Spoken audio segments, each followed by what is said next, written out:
J'ai lu Tolkien très jeune. Je devais avoir 12 ou 13 ans quand je suis tombé sur La Communauté de l'Anneau dans une édition de poche américaine. Et ça m'a transporté, ça m'a vraiment amené dans un autre monde, un monde de grande beauté, de grande horreur. Je n'ai jamais autant désiré un livre que lorsque j'ai fini La Communauté de l'Anneau.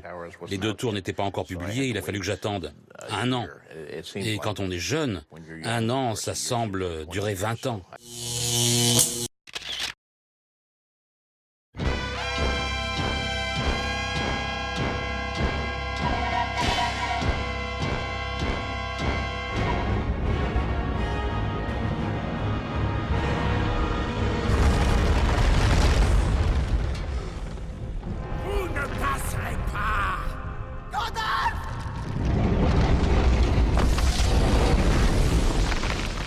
Je suis un serviteur du feu secret, détenteur de la flamme d'Anor. Le feu sombre ne vous servira à rien, flamme doudoune.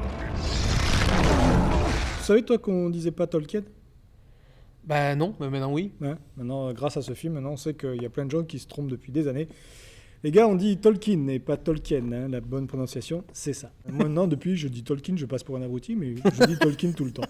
Et là, j'ai dû voir tous les documentaires à peu près qui existent sur YouTube, hein, vous tapez Tolkien. Ah, moi j'étais content justement d'y aller complètement vierge de son histoire. Ben, je voulais voir à peu près le rapport qu'il y avait entre réalité et fiction, d'avoir mon background sur l'écrivain, et puis de me laisser porter par l'œuvre. Ouais, on envoie Tolkien.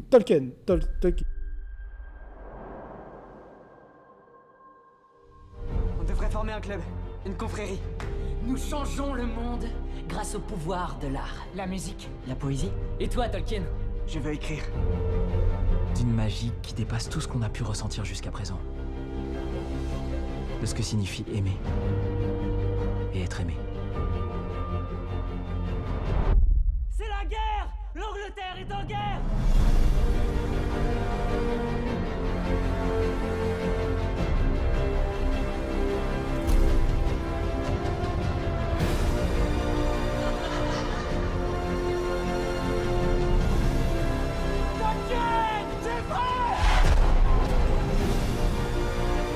L'aisance avec laquelle vous saisissez le rythme de la langue.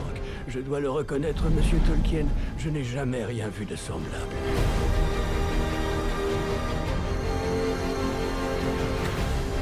C'est plus qu'une simple amitié. C'est une alliance invincible.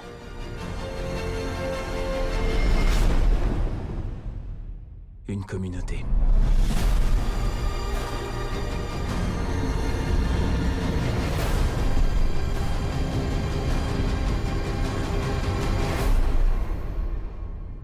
Alors, nous venons de voir Tolkien. Ouais. Voilà. Je vais arrêter avec ça, parce que ça va Ouais, m'énerver on va dire quand Tolkien. On va dire Tolkien comme tout le monde. Voilà. Moi, je vais commencer par vous dire que j'ai beaucoup aimé le film.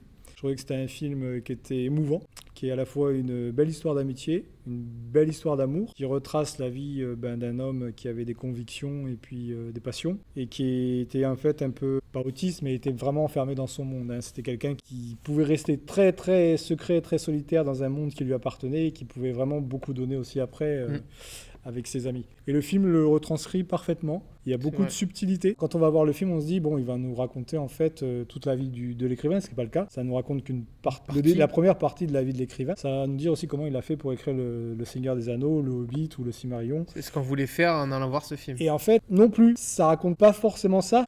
Même. Ça raconte par petites touches subtiles ce qui l'amène à penser à ça, je trouve. C'est en fait comme quoi chaque détail de sa vie a façonné chaque c'est chapitre du Seigneur des Anneaux. C'est ce que je dis. D'accord, ouais. C'est subtil. C'est amené soit par des petits effets numériques en fond d'image. C'est pas comme on prend... bon, je vais reprendre un exemple. Hein, sur notre biopic, Freddie Mercury, on voit clairement dans la scène comment il a fait, il a écrit telle ou telle chanson. Là, c'est pas le cas du tout. C'est vraiment amené de façon intelligente. C'est pas grossier, c'est-à-dire qu'on l'amène par petites touches. Et quand vous connaissez l'histoire du Seigneur des Anneaux ou du Hobbit, vous êtes un peu interloqué. D'ailleurs, le film est un jeu de piste. Je dirais c'est un jeu de piste. Complètement.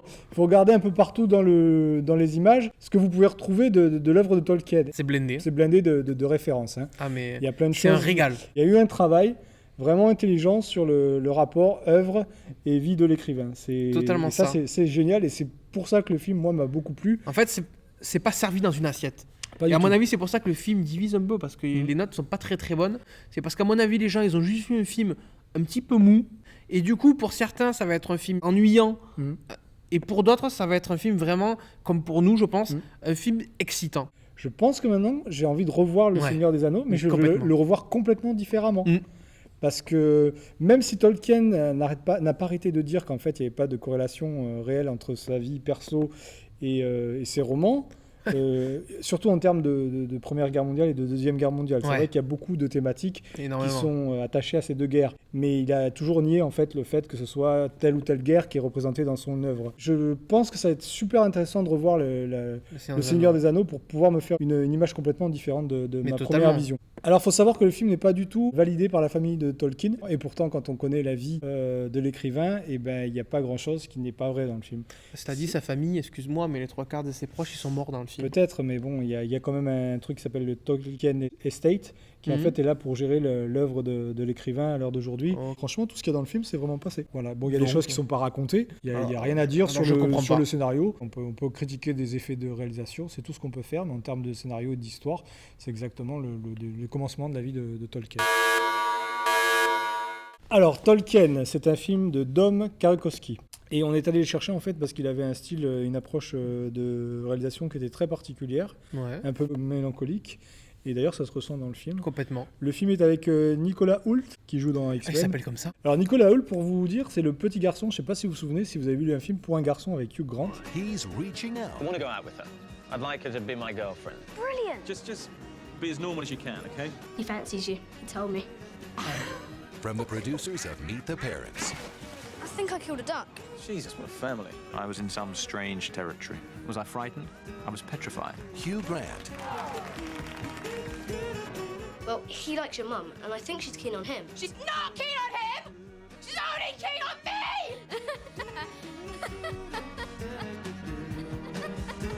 Et ce film-là, je vous le conseille parce que c'est vraiment une perle. C'est vraiment un film tragicomique. Et c'est un des meilleurs films de Hugh Grant d'ailleurs. Ça m'en fait des films à rattraper.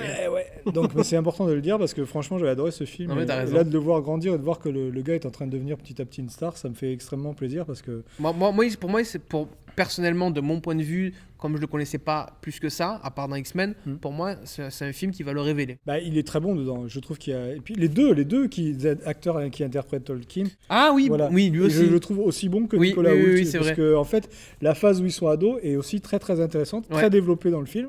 Il y a la fille de La Phil fille Collins, de Phil Collins, Lily que Collins.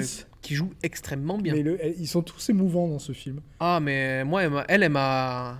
Si J'avais vous- envie de la prendre dans mes Si bras. vous voulez, pour faire simple, il y a deux grosses parties dans le film. Il y a l'histoire d'amitié, Mhm. qui est là aussi pour nous traduire un peu pourquoi La c'est communauté. la communauté. Et puis il y a cette magnifique histoire d'amour entre Tolkien et Edith, Qui est déchirante. qui est déchirante, oui, parce qu'ils se sont connus très très jeunes, un peu dans les mêmes circonstances, parce que Ouais. tous les deux sont orphelins.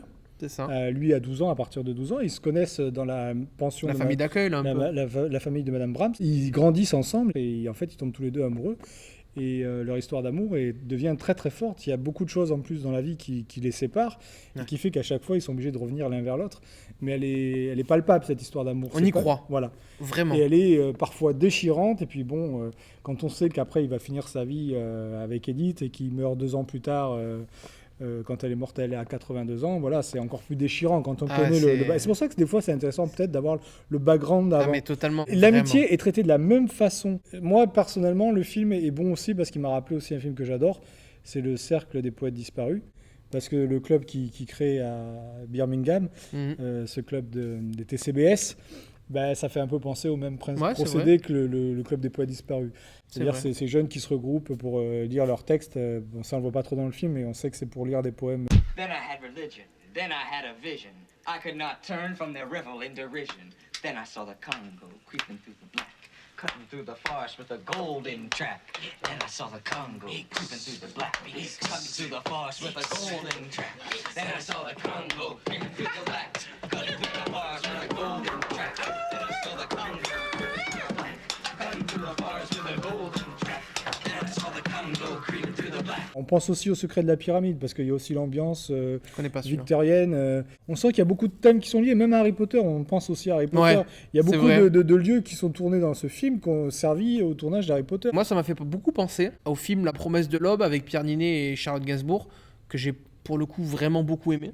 J'ai passé un très bon moment devant ce film. Sur plusieurs points, ça m'a rappelé la même ambiance, le côté écrivain, tout ça. Je trouvais qu'il y avait un petit côté. La vie de Romain Gary. En fait, Romain Gary, voilà, je cherchais son nom, exactement. Oui, effectivement, c'est aussi un biopic. C'est vrai qu'il y a la partie 14-18 qui fait beaucoup penser à certaines scènes du Seigneur des Anneaux.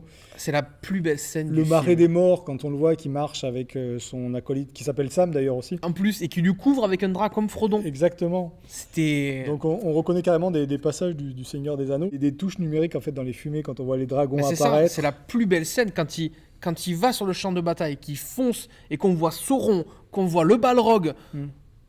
Ah, j'en ai encore les frissons. Les cavaliers noirs aussi. Les cavaliers, mais tout, j'en ai encore les frissons tellement que tu te dis, le mec, ce qu'il a retranscrit, il l'a vécu.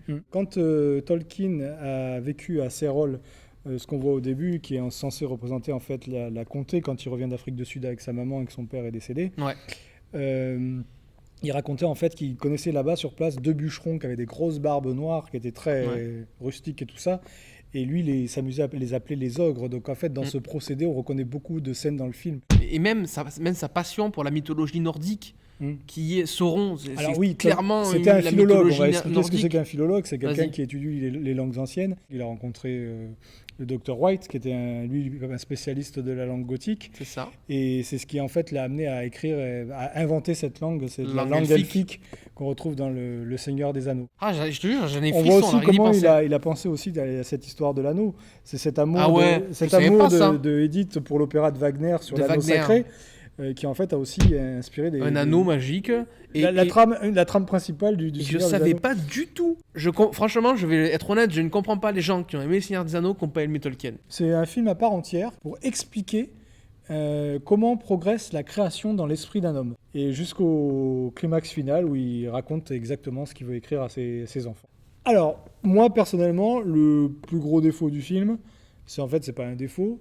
Il réutilise, comme les autres biopics, la même trame de narration. C'est-à-dire qu'on commence sur un des éléments forts de sa vie les plus récents, et on revient en arrière via des flashbacks sur les autres moments de sa vie. C'est-à-dire on repart de l'enfance.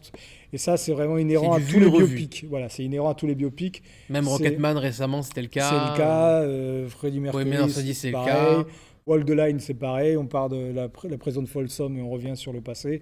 C'est toujours la même chose. Est-ce qu'on peut faire un biopic sans utiliser le même schéma? Ça serait pas mal. Alors, il faut savoir que le film est produit par Fox Searchlight, qui est la branche en fait de la Fox qui fait les films plutôt arrêt essai. Bon, vu que maintenant Fox est racheté par Disney, que va devenir Fox Searchlight? Je ne sais pas. C'est une écurie où il sort pas mal de petits chefs-d'œuvre. Ouais. Voilà, et celui-ci en fait partie. Donc dans le film, on a plein de second rôles connus. On a Sir Derek Jacobi qui fait le rôle du Dr White, qu'on a vu dans Gladiator, enfin des tas de films. À part Nicolas Hoult et Lily Collins, et encore Lily Collins... Elle n'était pas hyper connue, elle, hein? Non, à part être la fille de Phil Collins, elle a fait 2 ou 3 films, dont un avec Julia Roberts, je crois, c'était Blanche-Neige, il me semble. Oui, Blanche-Neige, bien sûr. Là.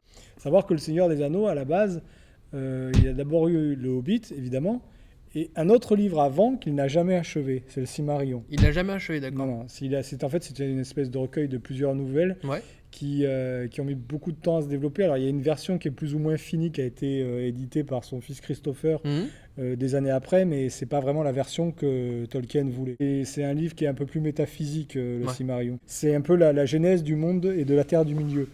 C'est la description de la création de tout ce qui est elfe, tout ce qui est ogre. C'est une genèse, en fait. Mais le canon Tolkien, effectivement, c'est quelque chose de très complexe, et il avait vraiment dans sa tête un schéma de tactique d'écriture. C'est pour ça qu'il a mis longtemps à l'écrire. Alors, ce qui est marrant, c'est que Le Seigneur des Anneaux a explosé non pas avec les lecteurs anglais, mais avec la jeunesse américaine dans les années 70, à l'époque des hippies. Ça a fait un carton pas possible. Le livre est sorti en format poche à ce moment-là. Moi, je te cache pas que je l'ai connu avec le film. Avec le premier film, on va être honnête. On est d'accord. Mais je savais pas. Moi aussi également, en France, avant. En France, le rapport qu'on avait avec Le Seigneur des Anneaux, c'était plutôt un rapport qu'on avait avec les jeux de rôle. Il y a eu une époque dans les années 80 où il y avait une collection de livres qui s'appelait Le livre dont vous êtes le héros, qui était édité par Folio Junior. Ça revient, hein? Oui, ça revient. Mais justement, c'est ce média-là qui a lancé en fait un peu l'univers Tolkien. Donc, je veux dire, il y avait une niche qui connaissait le roman. Mais la plupart des gens ont vraiment connu par le biais de ces jeux-là. Mais Tout est bien. Théoriquement, Tolkien voulait que le Seigneur des Anneaux sorte en un seul livre. C'est son éditeur qui lui a forcé la main, en fait, pour sortir le livre en 3 tomes. D'ailleurs, la naissance de cette œuvre-là s'est faite dans la douleur. Comme la naissance du projet du Hobbit au cinéma. Faire 3 films sur un livre comme ça. Peter Jackson, qui est un grand réalisateur que j'aime beaucoup, mais excusez-moi, il s'est foiré totalement. Tu sais pourquoi il y a eu 3 films. Le pognon et là derrière, c'est que... En même temps, il n'y avait qu'un film à faire sur le Hobbit, un seul. Le Hobbit, le problème, c'est que c'était un film à la base qui était un livre qui était le lapsus. C'était un livre qui était destiné aux enfants, à ses enfants. C'est quelque chose qu'il voulait très enfantin. C'est des nains qui vont en quête d'un anneau dans un volcan avec un dragon. Le problème du film, c'est qu'il nage entre deux eaux, quoi. C'est à la fois sombre, à la fois enfantin. Ouais. C'est pas tout à fait. Je suis pas très fan du Hobbit, je l'avoue. Je trouve qu'il y a un très beau relief sur le Hobbit. Je trouve que c'est un beau film avec un beau relief. Maintenant, après, est-ce que ce sont une trilogie qui se justifie? Pourquoi pas? Après, bon, c'est pas si mauvais que ça. Il y a pire comme film hollywoodien. Mais Le Seigneur des Anneaux. Alors moi, par contre, Le Seigneur des Anneaux, contrairement à ce qu'on pourrait croire, j'aime beaucoup le premier. La communauté d'anneaux. Je trouve que c'est le meilleur des 3. Et tu sais pourquoi? Peut-être le 3, ouais. C'est parce que je trouve que c'est le plus aéré. Celui qui utilise le plus de paysages, de vrais paysages. C'est vrai. Et ce final avec Boromir qui se sacrifie et tout, et Aragorn qui avance. Est puissant. Je trouve qu'il a la plus belle scène et la plus puissante, comme tu dis, de toute la trilogie. Moi, ce qui m'a vraiment marqué dans Le Retour du Roi, c'est la bataille de Minas Tirith. J'arrive pas à dire lequel est mon préféré. Ce que je reproche dans les deux autres, c'est-à-dire les 2 tours et Le Retour du Roi, c'est sur cet absolu numérique. C'est-à-dire que même la bataille finale du Retour du Roi, elle est numérique à fond. Et c'est vrai qu'elle vieillit un petit peu quand même. Tolkien, c'est ça, c'est l'organique, il aime palper les arbres. C'était un fou d'arbres, il adorait les arbres. D'ailleurs, on comprend la scène des 2 tours avec ces arbres qui marchent. Sylvebarbe et tout, là. Il a un rapport avec les arbres qui est apparemment très fort, qui lui est propre. Je crois qu'il y a eu 14 Oscars, rien que pour les 3 films. Chef-d'œuvre. Mais oui, ça restera de toute façon une saga qui est... Chaque fois qu'il y a des marathons dans les cinémas, ça fait le plein. Mais bien sûr. Ça marche toujours. Et c'est pour ça que c'est étonnant d'ailleurs qu'il n'y ait pas le plein dans les salles pour Tolkien. C'est que c'est vraiment, comme tu dis, et ça fait la meilleure des conclusions, c'est un beau cadeau pour les fans du Seigneur des Anneaux. Voilà. Totalement. Vous matez la trilogie, puis vous matez Tolkien ou l'un et l'autre avant, mais c'est vraiment... c'est un régal. Du pur bonheur, c'est du petit lait, comme on dit. En conclusion, Tolkien, je crois que c'est un gros 100%. On va mettre un truc...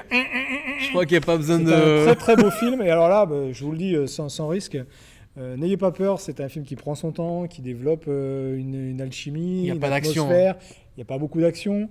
C'est un film qui est là pour raconter quelque chose de vrai, pour moi. Voilà. D'authentique. Voilà. C'est un cadeau pied du sapin.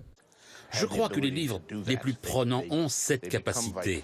Ils deviennent nos expériences par procuration et elles nous sont aussi réelles et importantes que les vraies. C'est pour cela que j'ai écrit dans un de mes livres « Celui qui lit vit 1 millier de vies avant de mourir. Celui qui ne lit pas n'en vit qu'une seule. » Ce mois-ci dans votre cinéma municipal Marcel Pagnol, retrouvez en avant-première Toy Story 4 le dimanche 23 juin à 14h30. Et également, vous aurez le film du coup par la suite en sortie nationale. Mais aussi Men in Black International. Ne manquez surtout pas ce mois-ci Rocketman, le biopic sur Elton John. Et vous retrouverez prochainement dans votre cinéma Marcel Pagnol le Spider-Man Far From Home, comme des bêtes 2, Le Roi Lion, ainsi que Tolkien. Vous pouvez retrouver le programme du mois à l'accueil de votre cinéma et nous vous disons à très bientôt au cinéma municipal Marcel Pagnol.